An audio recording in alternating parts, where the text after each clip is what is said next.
Make sure you use hashtag Michigan to get your questions answered live on our show. Recording this on our Wednesday live show. We've got a bunch of great Michigan football content to get into. A lot of great questions from our live audience. Use hashtag Michigan. Always gets you on the show. The Michigan Football Report is presented by Rhone. They just launched their new commuter collection. It is. Look at this shirt. I just changed it mid-show. This thing was wrinkled, Jack. You see this? Wrinkled. We'll tell the people what it looks like now. It looks wrinkle-free. I put it on my body heat activated. They got amazing pants. It's kind of like dress pants that honestly feel like athletic pants. Go to rhone.com/chatsports. Use promo code chatsports to get 20% off your order. We've got some questions coming in here on the Michigan Football Report. Cody Momfer, $5 super chat from Cody Momfer. Thank you so much, Cody. Appreciate that super. It says, James, do you think the situation with Matt Weiss will impact Jayden Davis' potential future at Michigan? Go Blue. Hashtag, or just Bosa in general. Great question, honestly. It's a really good question, Cody, because it's something to consider. But I'm going to take a contrarian view here. What has Matt Weiss been known for? And he's kind of a quiet guy, so I'm not sure he's known for a ton of everything. But he was the running game coordinator in Baltimore, and he actually kind of put in a lot of the running plays they had with Lamar Jackson. Came to Michigan, they need to put a spot for him. Okay, cool. I've coached quarterbacks here and there. Be quarterbacks coach. Jim Harbaugh likes to fancy himself as a quarterbacks coach as well. But he's been kind of a poor recruiter. You've got 2 5-stars in the state of Michigan, 2023 class, 2024. You got, what's his name, Dante Moore. You've got C.J. Carr, who's maybe not necessarily a 5 anymore, top 50 player. And Jayden Davis, he gets none of them. So I could say he's really struggled with recruiting the position he was brought in to coach. So only can go up from here, in my opinion. He's been the coach for 2 years, 3 recruiting cycles, and has not got a single high-level quarterback recruit. So, Cody, great question. Something to consider. I think recruiting certainly is his weak point, and analytics and play design might be a strength. So maybe Michigan gets a guy in there who is a much better recruiter. If you guys would like to Bosa, you've seen a lot of people doing Bosa. If you don't know what it means, it's beat Ohio State again. If you want Michigan to Bosa in 2023, 3rd straight year, 4th straight season that Michigan will not lose to Ohio State or beat them. Make sure you guys like the video. We let this bad boy roll and led to an undefeated season this year. You like the video. If you want to beat this week's opponent, like the video. Don't jinx it, because we've got a list now. We've got a list of people who ignore the like button when we ask you to. We're coming for you. If Michigan loses the game, or hell, if they lose to Ohio State next year, smash that like button. Let's take a look at the 2023 Michigan football schedule really quick, because now we are in the rearview mirror of 2022. Start off the year with East Carolina. If you guys saw, on the Harbaugh segment of Michigan Football Report with Ward Manuel, there's a chance he could be suspended for 2 games next year, right? Could that be East Carolina, UNLV at home? Okay, Michigan shouldn't miss much of that. Bowling Green, the weakest out-of-conference schedule again for the 2nd year in a row, or one of them in all of Power 5. Rutgers, 4 straight home games. Then they go on the road at Nebraska, at Minnesota, back-to-back, Indiana, Michigan State. You go into October 28th, so Halloween weekend, Michigan has a bye week on October 28th. Then the following week, home against Purdue on the road. Now, this November is a little bit pricklier than years past. To his brother at Maryland, he's coming back, so they're going to be good. So Michigan's going to have a road game against what could be a top 5 by then, but certainly a preseason top 10 Penn State team, a Maryland team that has got things rolling, has got a good offense, and returning their quarterback for his 3rd year starting. And then, of course, Ohio State before the Big Ten championship game. So Michigan's got easy early part of the schedule, but very tough month of November. Purdue, hell, I mean, Michigan just faced them, didn't really do great against them, but they were a formidable opponent in the Big Ten championship game. So you saw the schedule there. Predict just in those 12 games, right? Those 12 games that are on the schedule. Give me your Michigan football prediction for the 2023 season, record prediction. What will their record be? Look, I predicted 11-1 this past year, and I was wrong.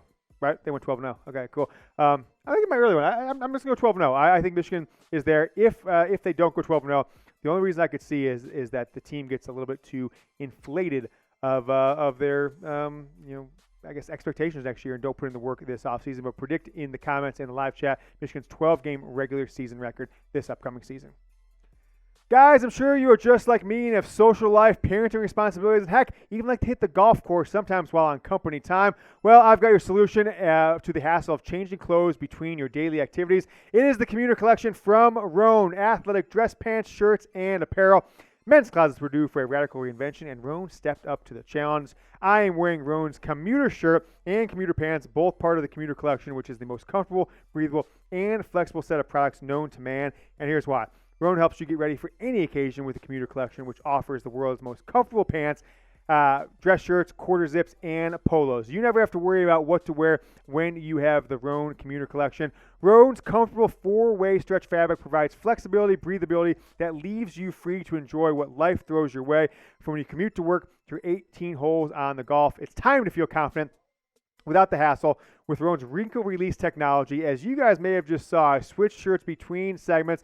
Wrinkles disappear, super stretchy, super flexible. I could toss a sports coat on this bad boy, going to dinner after the show, switch out of my Don shirt into this Rhone shirt. It was wrinkled, I didn't iron it, went instantly no wrinkle just by my body. They've got Gold Fusion anti-odor technology, sticking the place up no longer thanks to Rhone. Be smelling fresh and clean all day long. It's 100% machine washable, so you can ditch the dry cleaner altogether. I love the Rhone shirts. I hate having to iron shirts. I hate the collars. I hate the fact that it all bunches up here and there. Rhone is form-fitting, it is wrinkle release, and it looks good wearing with a sports coat, with slacks, or hell, untucked like I have it here because I've got the Rhone pants on as well. Whoa, I almost take my mic out. Head to Rhone.com/chatsports. Use a promo code chatsports. Save 20% off your Rhone order. 20% off. That's RHONE.com/chatsports. It's time to find your corner office comfort. Link is down in the bottom or down in the comments and description of today's video. And Jack, we toss in the live chat when you get a chance. All right, guys.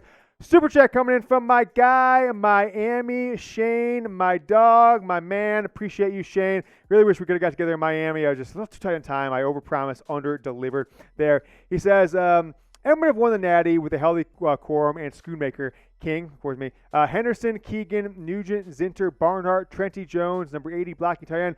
Who you got? So I think he's talking about our Michigan's offensive line next year. So let's just take that in twofold here. He says Michigan would won Natty with healthy Blake Corum. I can't deny it, right? Luke Schoonmaker, who was maybe the top target of J.G. McCarthy for a stretch last year, and he's got one more here, $2. I'm sorry. Shane Johnson, really appreciate you, my man. He says, who would have beat Georgia with 10? We'd have beat Georgia with 10 with the healthy Corum and Schoonmaker. Okay, interesting. Go back to this one, Jack. Do we have? I know we're skipping ahead here. Can we go to my offensive line depth chart really quick? Because I think it's kind of what he's asking here. Shane. Ask and you shall receive, my man. Let's take a look at my Michigan offensive line depth chart going into next season, all right? Michigan's returning 3 guys who were starters for the majority of the season next year. Ryan Hayes and Olu Oluwatimi leaving. But then you got a bunch of guys like Trente Jones and Karsen Barnhart and others that Giovanni El Hadi that were starters at multiple points throughout the year. So Henderson coming from Arizona State, I pegged him as the left tackle starter. Miles Hitton, starter at Stanford, his backup. Left guard, Trevor Keegan for another year. Giovanni El Hadi will get some rotation in there. He'll be a backup. He started a couple games this year. Drake Nugent from Stanford, I've got him as my starter, but I don't think it's a guarantee that he's starter. Greg Crippen and a couple other players will battle for that job as well. Zak Zinter should be an All-American next year, returning for his 4th year. Reese Atterbury backing him up. And then Karsen Barnhart was the jack of all trades, started at a bunch of different positions this year. He was a right guard, left tackle, right tackle. He will be your right tackle with Trente Jones, who was last year's opening day starter at the right tackle position. He's kind of got injured, didn't really perform that well. I've got him dropping back to a backup going into, I think that's going to be his 5th year next year, actually, for Trente Jones. Let me look at my depth charts. I put it in there. Trente Jones is going to his 5th year next year. Gosh, time flies. That is kind of crazy how things shake out. Thank you so much to Shane Johnson for the super chat. Proper M fan says, how do you see Corum, Edwards, and really the whole offensive approach next year? So I think he's kind of talking about the breakdown between those 2 guys. 2 all-conference, all-American level running backs. I think 2 things on those guys in particular. I don't think you're going to see any 28 or 31 or 27 carry games from Blake Corum. I think Donovan Edwards will get more opportunities when they've got room to run breakaway touchdowns. But we saw in those last games at the end of the year, Michigan really struggled inside the 10-yard line, especially against TCU, without Blake Corum. So I think he's still going to get all the carries inside the 5. He'll probably have more touchdowns as such. But Blake, Donovan Edwards will get more opportunities when he can break one for 50, 60, 75, 85. Outside of that, I think you can see Donovan Edwards when Corum's in the game. You can see those guys both in the game a bit next year. It was a plan this year. They both just kept getting injured at the wrong time. And you saw Penn State a little different, but they both ran for like 160. So out wide receiver, slot receiver, or 2 running backs in the backfield. One goes out for a pass, the other guy stays in for a block. I think you'll see some innovative things with that. From the offensive approach next season, I don't know. I've been disappointed for many years with Michigan football, knowing what they've coming back. And they haven't lived up to the potential of the talent. This should be next year. Wide receiver still a question mark, but I think all in the deepest and most talented Michigan football offense of the last 30 years at least. And as such, I really hope Michigan can, not do what they did this year, which is, okay, a lot of games, we start slow and then we turn on after halftime. Or beginning of the year, we're up 35-0, 42-0 against Hawaii or UConn, and then we just do nothing at halftime. Let's see Michigan, Ohio State, Oklahoma, Clemson, Alabama style. Score 65 points. Leave your starters into the fourth quarter. Get those stats. Run up the stats, right? But I'm not confident that Jim Harbaugh will do it because I think he thinks he's found a philosophy, running the football, ball control, wearing people down, that works, has led to Michigan to back-to-back seasons, 25-1 over the last 2 regular seasons. Bosa. I like this guy's username. What's the QB situation at Ohio State looking like next season? All right, guys, I'm going to tell you about that in 1 second. But I want to get to this part of the show. We'll get back to Bosa. If you've yet to subscribe, we are less than 400 subscribers away from 26,000. If you're watching live, you probably subscribe. If you're watching on demand, I'll put this out on the weekend. Maybe you're not. So go ahead and hit that subscribe button right below the video. And it's always best to get a recommendation from a friend. Hey, I'm going to a city. What's the best steakhouse? What's the best this? What's the best that? How about what's the best Michigan football show on YouTube, Michigan football show of any platform? Send the link. Send to your group chats, youtube.com/Michigan TV. Back to this question from Bosa. What's the QB situation at Ohio State next season? You guys have watched this show, if you have, over the last year and a half, 2 years, and no one has been more critical of an opponent's quarterback than I have. And I was vindicated to no one's business, right? With Coldridge Stroud. I said the guy has the worst body language. I said he can't play in the cold weather. I said he's not a leader, and he's going to crumble when tight times get tough. And people say, oh, he threw for 300 yards against Michigan. Yeah, but they scored 3 points in the second half, and they couldn't do anything when the game was on the line last year. I think my take in the Ohio State quarterback situation is that Ryan Day made a mistake back in 2021 by starting C.J. Stroud over Kyle McCord, or hell, even maybe Quinn Ewers, who's turning out to be a decent quarterback, although not a superstar quarterback yet, at Texas. You never know. Would Ohio State have beat Michigan with Kyle McCord over C.J. Stroud? I don't know. I think Michigan had a good game plan to score on Ohio State at will, so maybe no matter what Ohio State did on offense wouldn't have mattered. But C.J. Stroud, he proved in his last game against Georgia, oh, I can actually run, but he was too mentally weak and I think afraid of getting hit to run. I think Kyle McCord is a tough player. I also think if you watch his film, him and Marvin Harrison Jr. are one of the great high school wide receiver quarterback duos of all time. That may have played into it a little bit better than Stroud and Harrison did, where they basically did nothing in the second half. I think McCord's going to be a stud. I think he might be the only reason that Michigan might not beat Ohio State at home this past year. I think Ohio State's getting an upgrade at quarterback, and had Ryan Day made that choice in 2021 fall practice, maybe the entire history of this program or this rivalry may be different. But as always, we're going to continue to be pounding that Bosa train. Beat Ohio State again. Let it up in the comments and in the live chat. Beat Ohio State again. Bosa, let him up in the live chat and in the comments. Bosa. Melvin, coming to the question here. What's the word on Davis? What do you think about coach meeting with Raiola? Raiola, whatever his name is. But Dylan Raiola from the state of California, who was committed to Ohio State, #1 quarterback in the 2024 class. And, Jayden Davis is my top quarterback. But this guy, Dylan Raiola, was committed to Ohio State, decommitted. There's a lot of rumors he's going to Georgia, right? He was in person at the national championship game, saw Georgia and L.A. drop. I'm sorry, he's from Arizona. I was thinking the L.A. thing. But he went from Arizona out to L.A. for the national title game. Georgia, 65 points, was hanging out with the Georgia program. There's a lot of word that maybe he was leaning there.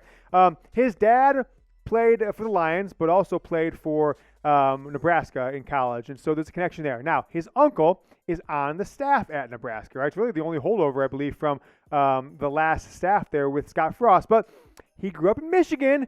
His dad played for the Lions for a decade. You never know. I don't think it's likely, but there are all kinds of family situations or things you remember from your childhood that draw you to certain parts of the country. So if Jim Harbaugh can make an inroads with him, go for it. He's the best player in the 2024 class. What's the word with Davis? I don't know. I was convinced he was going to commit to Michigan from everything I heard in December.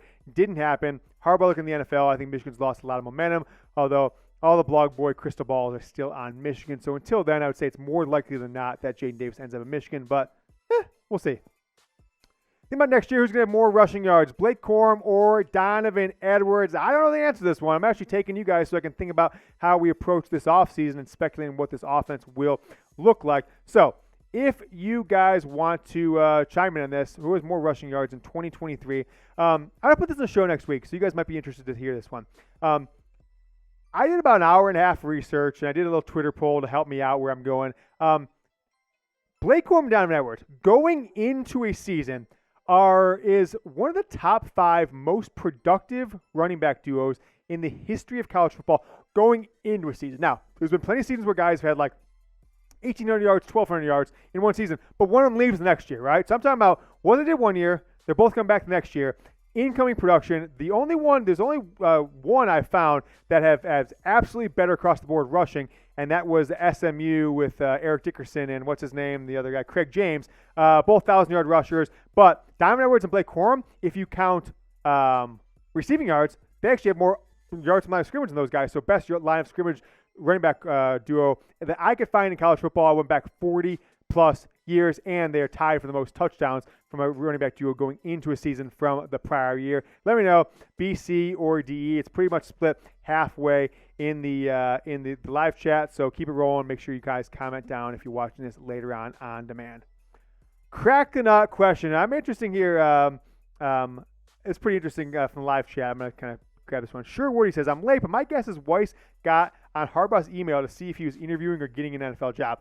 Now, that's kind of wild if that's the case. That would be interesting. That's one I haven't thought of. Did he sneak into Harbaugh's office or just got a computer that Harbaugh was using? Shane Johnson with the $2 super chat. Appreciate you. We'll get that in a second. And say, okay, I'm going to check Harbaugh's email to see if any of these NFL teams we've communicated with his agent. I would think it'd be pretty weird for Jim Harbaugh to do that on a university device, but nevertheless. Crack the Nut says, does Darius, we'll go to that. We'll come back to Crack the Nut after this, Jack, if we can. Shane Johnson with the $2 super chat, because I did not get to the Crack the Nut question. Bryce Underwood, class of 2025, better than both. Now, this is a kid out of the state of Michigan. Right now, some people have as the number 1 player in the 2025 class. But look, he's just coming off his sophomore year. We saw with Dante Moore, Michigan offered him as a 7th grader going to 8th grade.